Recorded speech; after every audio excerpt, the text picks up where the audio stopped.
It's me for this interview. I'm joined today by Simon from Channel Rescue. How are you doing? I'm doing well, thanks. Great. So Channel Rescue was, at least I think it was announced in July last year.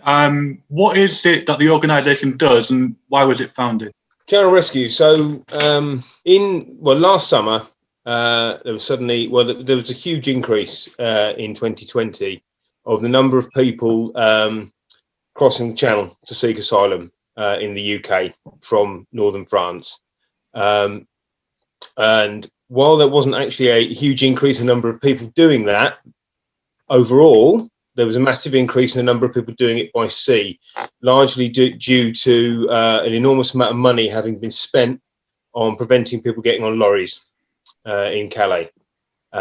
So we had a situation where people were, the focus suddenly shifted to coming across in small, either powered craft, or even in some cases, we saw people literally paddling across the Channel in the kind of dinghy you would buy in a sports store on holiday. So that became a huge media story, and it was certainly felt by activists that the initiative on that story had gone completely to the far right.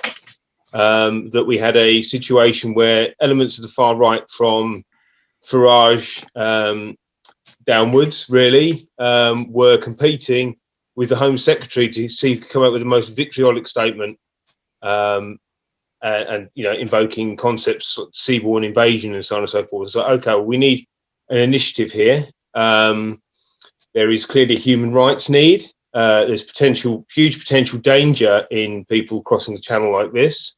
Concepts such as pushback were being invoked, and it was like, okay, something needs to happen here. And so we basically set up the idea of Channel Rescue, and we were absolutely overwhelmed by the response.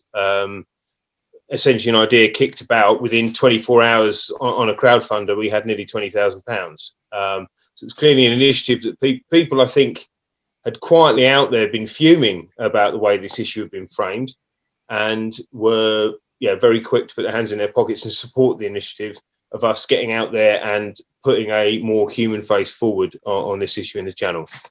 Yeah, I mean, that crowdfund, I remember it. I remember donating, and a kind of me feeling that finally that there was some people who actually, were trying to do something and had like a plan and a bit of wherewithal to actually get it done. Which was like really encouraging to see after the, like you said, there was kind of a rising kind of tension. It was like Britain First were doing these like migrant patrols, and it was really kind of depressing, especially when you consider what happened in the Mediterranean a few years ago with the Generation Identity boat blocking migrants and things like that. Go on. No, just to sort of cut in there with the so what we've been extraordinarily lucky to do is a sort of kind of a coalition here between people who've been active in anti-fascist and anti-racist struggles and pro-migrant struggles in the UK, and a big activist base of people who've been out to Lesbos and the Aegean and done work out there, where the situation is far graver, it has to be said. And we have a situation there where organised pushbacks, where the Libyan Coast Guard are effectively being funded by the EU to breach human rights on a very regular basis, where activists have their boats impounded, where we've seen the absolutely horrific conditions in Moria. We saw that, a huge fire there, and so on and so forth. So there's that situation there. So this is very much like, okay, is this now coming here? Is this coming to the Channel? Is this coming to the UK? And I think the rhetoric potentially points in that direction, and so that's how the struggle has come here.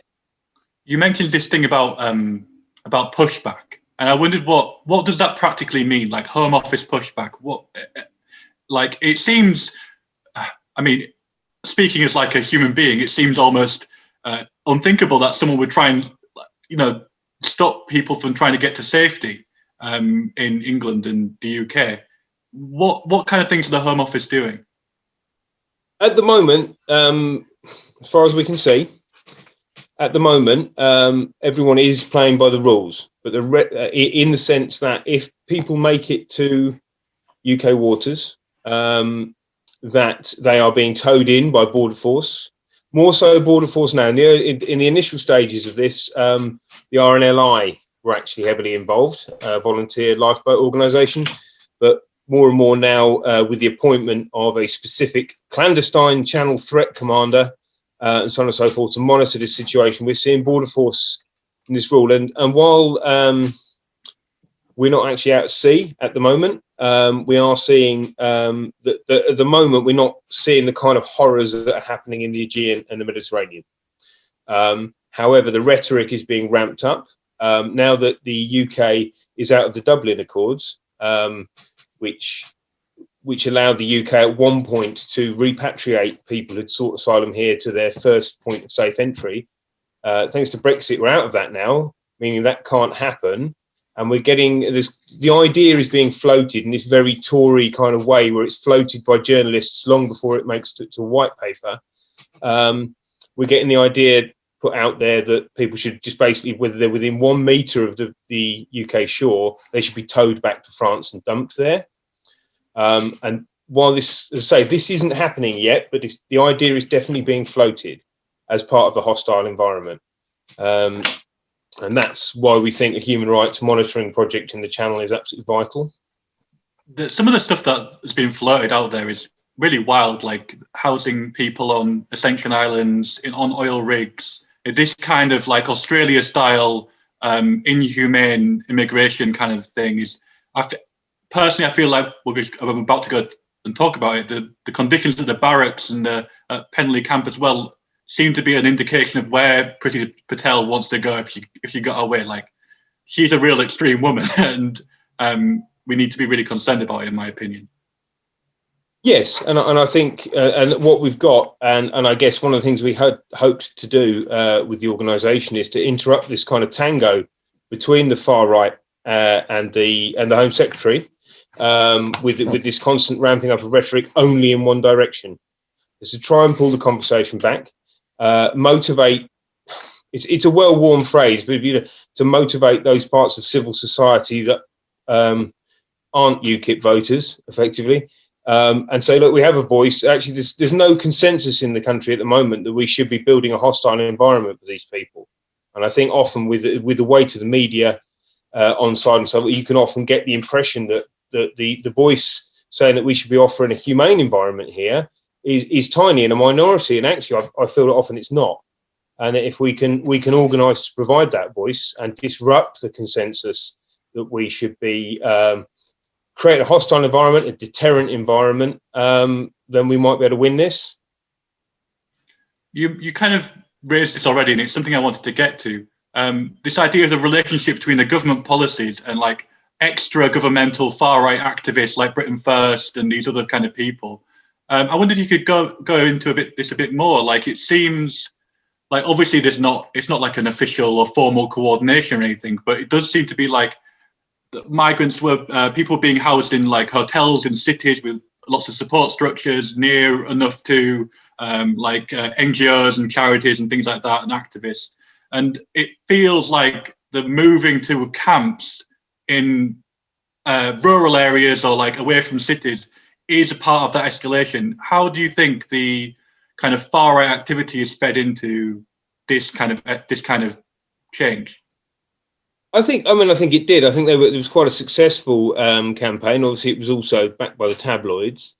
But you had a situation where people were the sort of classic far right grifting video of a hotel invasion. I think Britain First did one. Interestingly, Nigel Farage, who I think at one point in living memory was actually a politician, is now very much following the sort of Tommy Robinson mode of behaviour. So he's creating videos, trying to create viral content. So Farage has done one of these slightly more genteel, but he's sort of done a hotel invasion. So that for a little while, and this would have been, so late summer last year. This was the MO of the far right, was to turn up at a hotel. Often these are rundown hotels, and of course, because of COVID, they were extraordinarily underpopulated. So in some sense, it made a great deal of sense to house asylum seekers in hotels. But they very successfully created the impression that people were being put up in 5-star hotels, luxury at the taxpayer's expense, etc., etc. And that opened the door for this Barracks solution, which today was actually condemned by one of Theresa May's, somebody who'd been a minister under Theresa May's government, as a deliberate deterrent. She's made it very clear that that's why the Barracks situation came in, why Priti Patel introduced it, to pander to the Tory base, to it's a culture war, is to is effectively say we're going to punish these people for crossing the channel, because they are, while technically people are free to come and go from that accommodation, they are under pretty heavy manners. The accommodation isn't great. The catering is not great. Of course, there's private contractors in there making money out of all this, because why wouldn't there be? So that tango that happened there, I think, was quite successful on their part, and then they moved the focus of the struggle to the barracks. Yeah, I mean, I think that's really hit home to me. The kind of people we're dealing with is that even in these horrendous conditions that people are now being housed in, there's still activists going there filming people coming out of camps. I saw a quote of some guy saying, I can't go down. I feel safe going down out these barracks because I'm being filmed. I'm being harassed. It's really awful. The minister Caroline Noakes, I think, which just goes to show that an immigration minister in Theresa May's government is now criticising the Tory government today. So you can see how far things have developed already. So just on the barracks, we a couple of days ago we saw really horrible scenes of a fire being started in Napier Barracks. We don't quite know the situation around that, but it seems to me that it was a protest against the horrendous conditions. What has it been like in these barracks? I mean, well, one of the interesting things that certainly happened at Napier Barracks in Kent is that the organisations, so the volunteer organisations providing aid, have been asked to sign non-disclosure agreements to not report on the conditions inside the barracks, and it's actually created something of a split in the volunteer communities. In amongst the volunteers doing things like, if you're not allowed to report on the barracks, do you want to go in there? And some of the bigger charities, and I'm not making any judgment about, which there's obviously there's a debate there. Effectively, if you go in, are you going to report on what the conditions are? The conditions are poor. I think it's safe to say that the conditions are poor. They were obviously a place where COVID was going to run rife, and indeed it has. Unsanitary, poor food, and I think speaking to people about it, it's the limbo. It's the absolute lack of knowledge about what's to happen next. Am I going to be here for 3 weeks? Am I going to be here for 3 years? How does this process work? And very, very much, I think it's in common with the prison process. I think you don't know what's going on from day to day, and this is obviously causing these people who've already seen an enormous amount of trauma, a lot of them. It's causing them further mental health issues, and they're crammed in together behind barbed wire at the moment. So as we can see, it's not a long-term solution. I think one of the things that is good is a lot of pressure now. I think when you've got people from Theresa May's government coming out and condemning the barracks, there's now a lot of pressure to find another solution. How do you think we can? Because one of the problems I feel with this is that there's a large concentration of activisty, lefty types in London and Brighton and Bristol. These barracks are not there, right? These are in Folkestone and in Wales as well. How do we talk to, or how do we relate to the locals living there next to these places who may have been, appealed to by far-right activists, otherwise don't want to have an asylum centre on their doorstep? I mean, I suppose to get into this, to talk to the struggle, I think particularly the struggle around Penally has been really interesting. Not somewhere I visited personally, but I've talked to people who volunteer there. So with the situation in Penally, quite different to Kent. So in Kent, we had a situation where there's a long history of far-right activity in Kent, and around Dover particularly. There's a history of quite a violent struggle for control of the streets in Dover and Folkestone, so on and so forth. So there's a whole history there.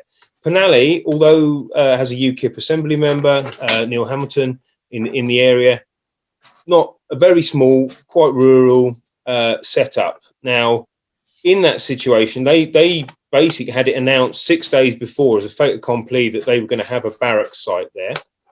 Locals set up a Facebook group. Very quickly, actually, in the Penally situation, the far right, or want of a better word, those activists, so people like Voice of Wales, Based Welshmen, I quite like that one, but got involved very quickly and joined this group. And in that situation, they were able to motivate the locals out on a demo. It's a few evenings before anyone actually arrived at the barracks, which, if I'm right in saying, was the 10th of September, I think, was when the first residents were put into the barracks. Few evenings before, they actually managed to persuade a sizable number of locals out onto the street, who sat down, blocked roads of people trying to come in and refurbish the barracks ready for the residents. That's quite a worrying development. And local activists, so there are local left-wing activists who tried to organise who organised a welcome event. That welcome event was attended and to a certain extent disrupted by the Little Veteran and a few people like that. The legacy of what's going on in Penally. So lockdowns changed everything for everyone. But up until this lockdown, there were weekly demos at the gates where the far right were pulling in numbers. Local activists tell me there's been a bit of a fissure in the sense that the local concerned residents, once I think they realised who they were cooperating with and what the politics of these people were, not so keen to collaborate with them. However, one local campsite was apparently happy to offer free accommodation to anybody who came to protest at the barracks. So there's sympathy there amongst the local community, and they were able to move in quite quickly. And the far right, I think, for a while at least, gained the initiative there. And that's not taking anything away from any of the local activists, anti-racist activists who've put in loads of work there and done some fantastic stuff. But I think the far right did.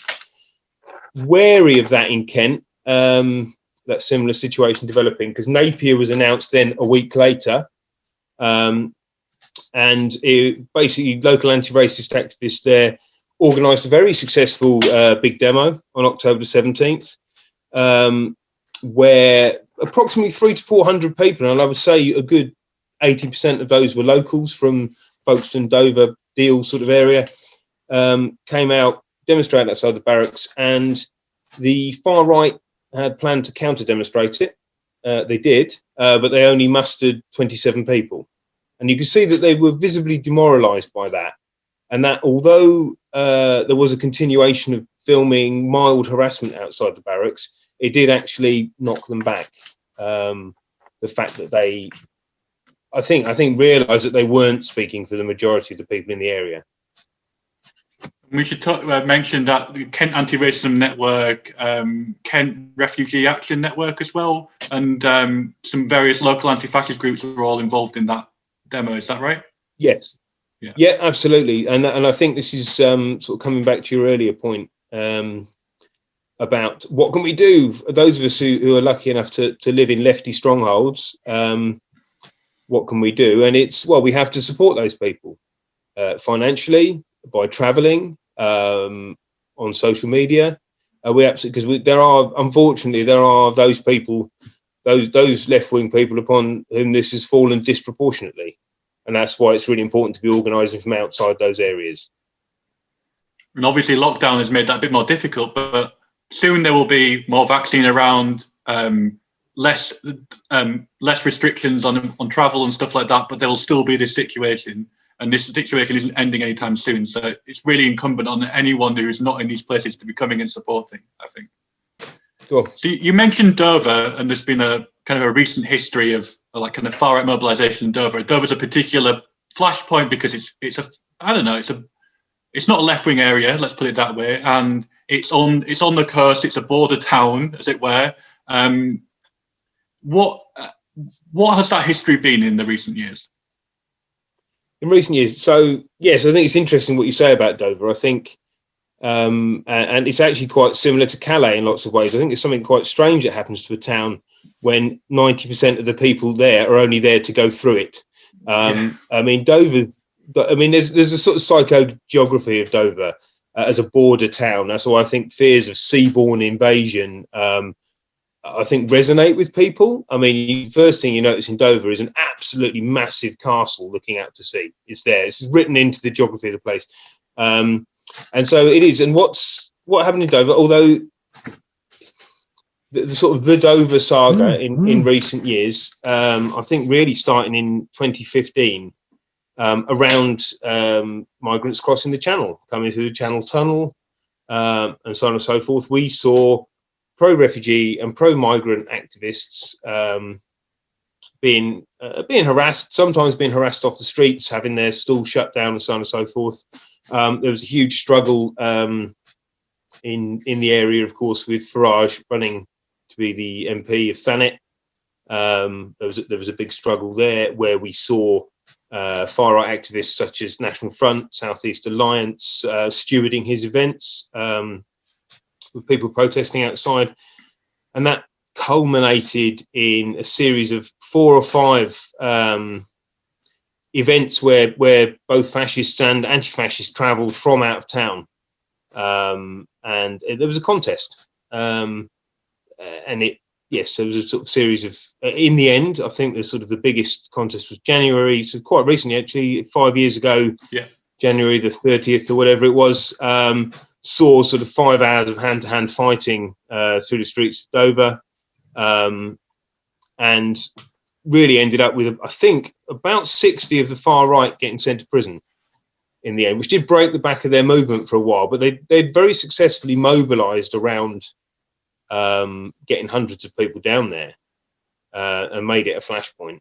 This situation doesn't look like it's going to be ending anytime soon. Priti Patel has no incentive. In fact, it's her politics to be demonising migrants, to be having this 2-tier COVID system where to keep people free from COVID, they get put in these big overcrowded camps and they all get COVID and things like that.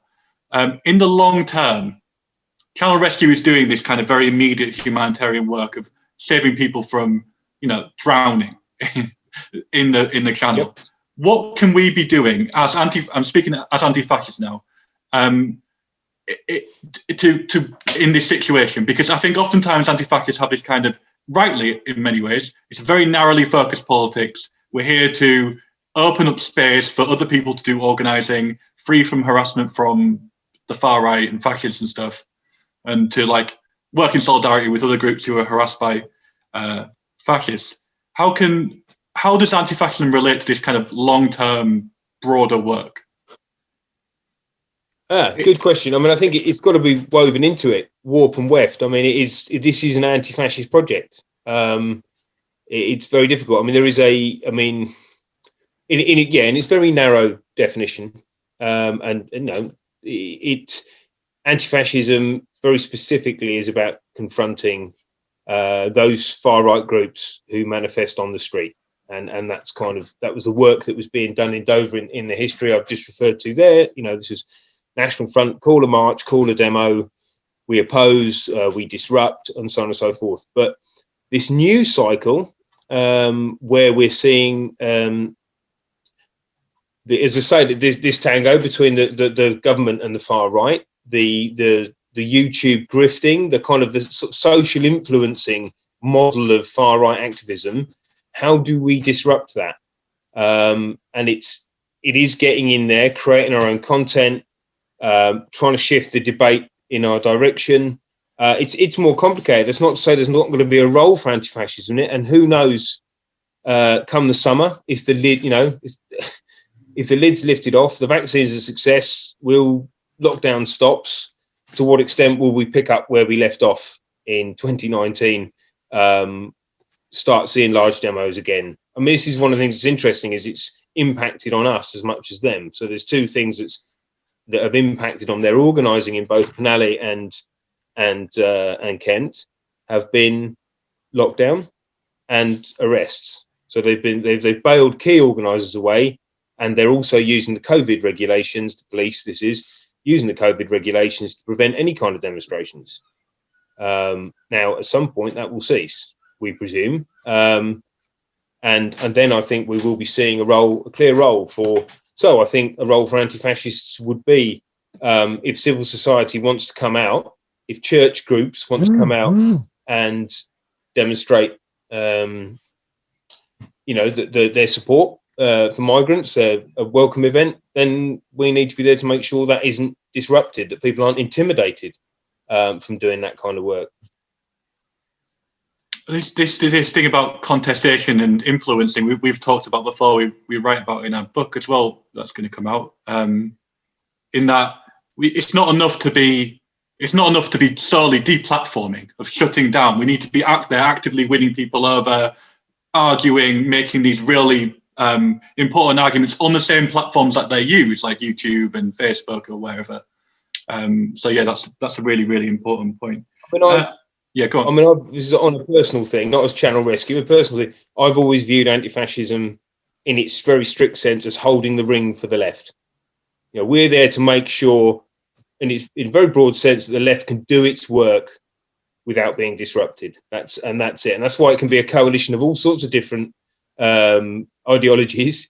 We would need to let it do its work. We can't defeat these arguments solely from an anti-fascist perspective, because that's a limited and only quite a reactive phenomena, but we have to be in there making these arguments ourselves and facilitating people to do so, and not letting them be intimidated off the streets or out argued or whatever, not over swamped, I guess, with content. I think part of the problem, the issue with content at the moment, as you look at, I don't quite understand it. When you look at somebody like Steve Laws, for example, or even Active Patriot.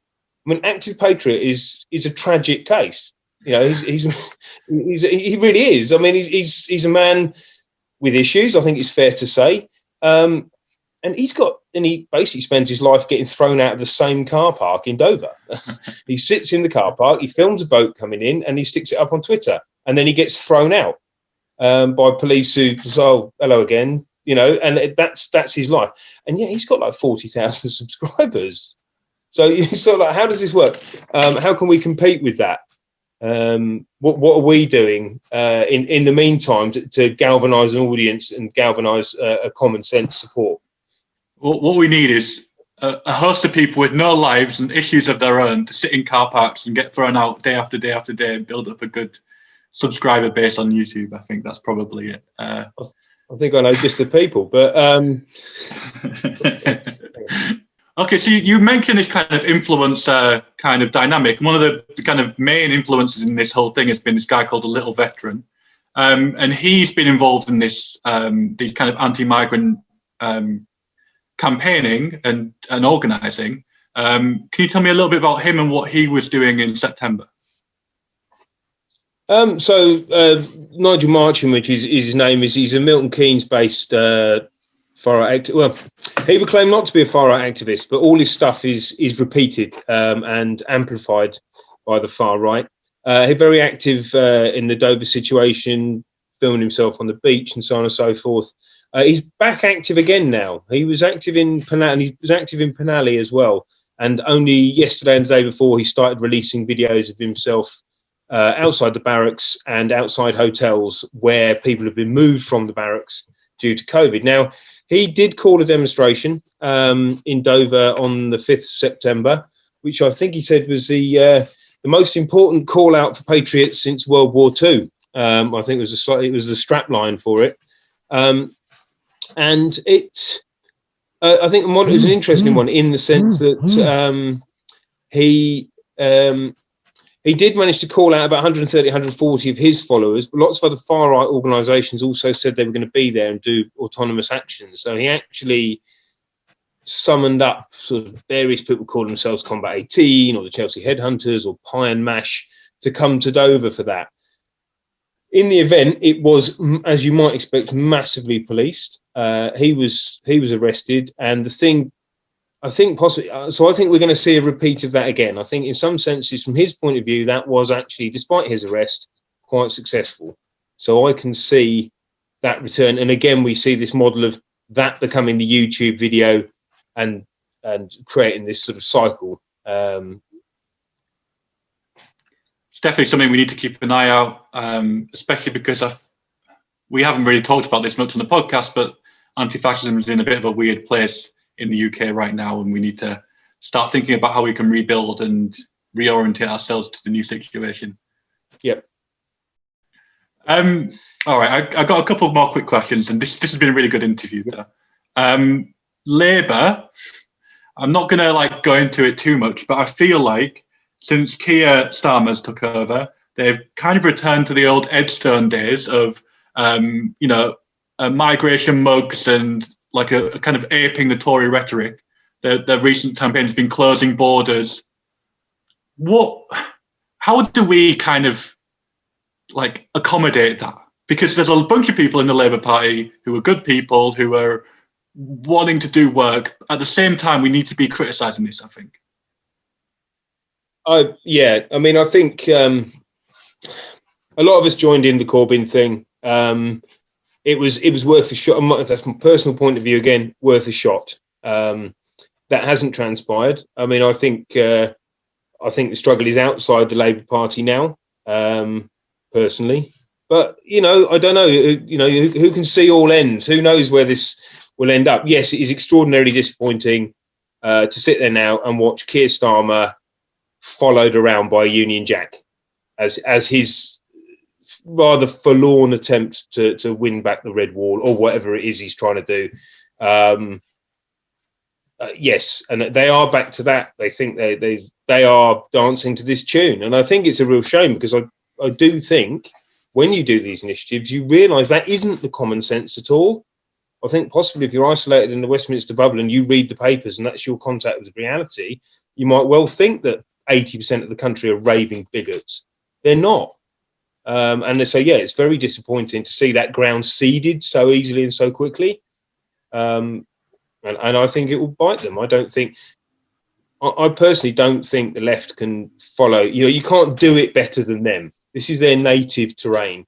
You can't get in there and convince people that you're more racist than the right and hope to win them over that way, because it won't wash. You're always going to come across slightly insincere doing that, hopefully.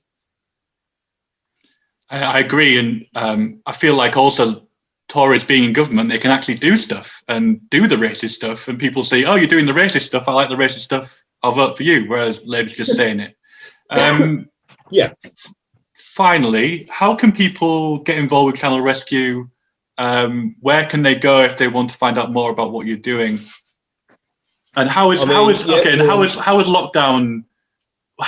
impacted your work as well? Lockdown has massively impacted our work, because we are, unfortunately, as a duty to be responsible there. And while we've got a very dedicated group of people in Kent, we've already talked about how Kent activists are very overstretched. It's all falling on their shoulders. So yes, that's made it very difficult to mount what we want to do, to be out at sea, to be on the cliffs watching. So yeah, but as I say, I think this situation is going to resolve itself. I see no reason why this spring and summer won't be very similar at the moment, and I don't see any change. I don't see that what we want and what all the refugee organisations want, safe. We don't just intervene to make Channel Crossing safe. We need safe and legal ways of applying for asylum in this country. I mean, in effect, the UK has an outpost in Calais already. That is a piece of UK territory in Calais where okay, why can't people claim asylum there? Why are they having to take these risks to get here, to land on a beach in an effort to claim asylum here? So under this government, I can't see that changing. So I think the situation, so please have a look, find us on Twitter, find us on Facebook, get in touch. And when the lid's lifted on the COVID thing, when lockdown ends, we'll be being much more active, and there'll be plenty for people to do. Great, and we'll post all the links in our show notes as well, where people can find you. This has been a really great conversation, and I'm glad we did it. Thank you very much for your time. Here's a jingle from our network people. How can we imagine a world beyond prisons and police, borders and surveillance? Rust Belt Abolition Radio is an abolitionist media and movement building project based in Detroit, Michigan. Each monthly episode amplifies the voices of those impacted by mass incarceration and explores ongoing work in the movement to abolish the carceral state and racial capitalism. Tune in to Rust Belt Abolition Radio here on the Channel Zero Network and visit www.rustbeltradio.org to learn more. Thanks a lot for listening. If you enjoyed that, then you can help support the podcast on Patreon. All the support we get means a lot to us, and it really does help us grow this project. So that's patreon.com/12rulesforwhat, and you can sign up for as little as $2 a month. Thanks a lot, and I will see you very soon. 12 rules.